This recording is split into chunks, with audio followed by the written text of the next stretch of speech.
वीरानी house का वो कमरा जहां मिहिर अपने एक्सीडेंट के बाद से बिस्तर पर है, दवाइयों की गंध और मशीनों की बीप बीप आवाज से भरा हुआ था।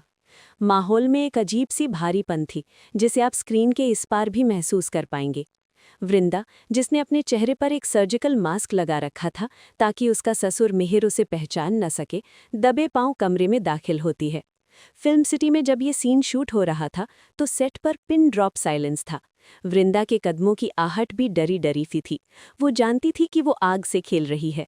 अगर मिहिर को पता चल जाता कि जिस बहू को उन्होंने घर से और अपनी जिंदगी से बेदखल करने की कोशिश की, वही आज उनके पैरों की मालिश कर रही है, उनकी सेवा कर रही है, तो शायद उनका गुस्सा उनकी बीमारी से ज्यादा घातक साबित होता। लेकिन वृंदा तो वृंदा है, संस्कारों की वो मूर्ति जो अपने अपमान का घूंट पीकर भी अपने कर्तव्य से पीछे नहीं हटती। उसने धीरे से मिहिर के पैरों को छूना शुरू किया।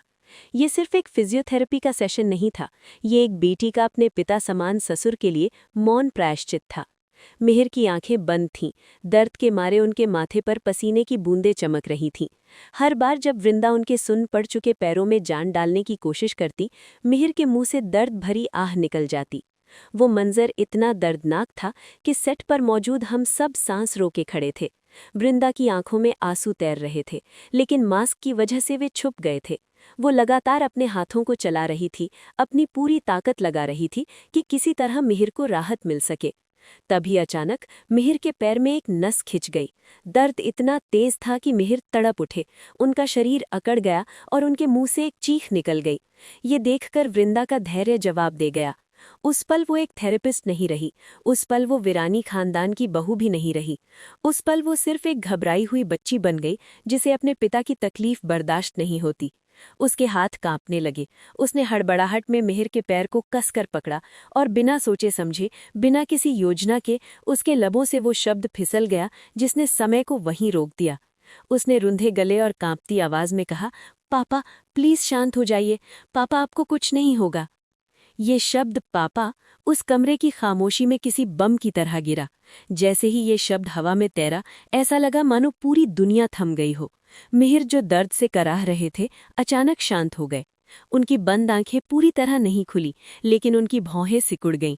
दर्द के कोहरे के बीच उनके दिमाग ने उस शब्द को रजिस्टर किया, पापा।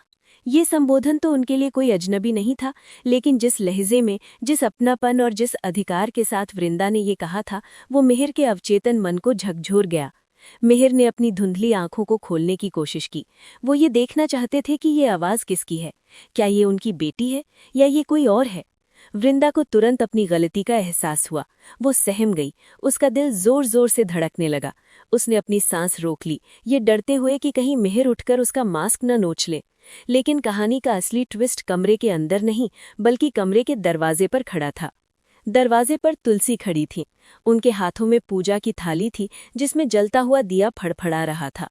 तुलसी जो वीरानी परिवार की धुरी हैं, जो सब कुछ जानती हैं फिर भी खामोश रहती हैं, उन्होंने सब कुछ सुन लिया था। जब मैंने फिल्म सिटी में इस सीन का रशिस देखा तो यकीन मानिए तुलसी के चेहरे के भाव देखकर मेरे रोंगटे खड़े हो गए। उन्होंने वृंदा को पापा कहते हुए सुन लिया था। थाली उनके हाथों में कांपने लगी। तुलसी की आंखों में एक अजीब सा द्वंद्व था। एक तरफ खुशी थी कि उनकी बहू जिसे मिहिर ने ठुकरा दिया था, आज भी मिहिर को पिता का दर्जा देती है। दूसरी तरफ एक डर था, एक पत्नी का डर। तुलसी जानती थी कि मिहिर का एक्सीडेंट कोई हादसा नहीं, एक साजिश थी, और इस नाजुक हालत में अगर मिहिर को पता चला कि उनका इलाज वृंदा कर रही है तो उनका बीपी बढ़ सकता है, उन्हें दूसरा अटैक आ सकता है। तुलसी दरवाजे की चौखट पर जड़ हो गईं। वो अंदर जाना चाहती थीं, वृंदा को गले लगाना चाहती थीं, लेकिन वो रुक गईं।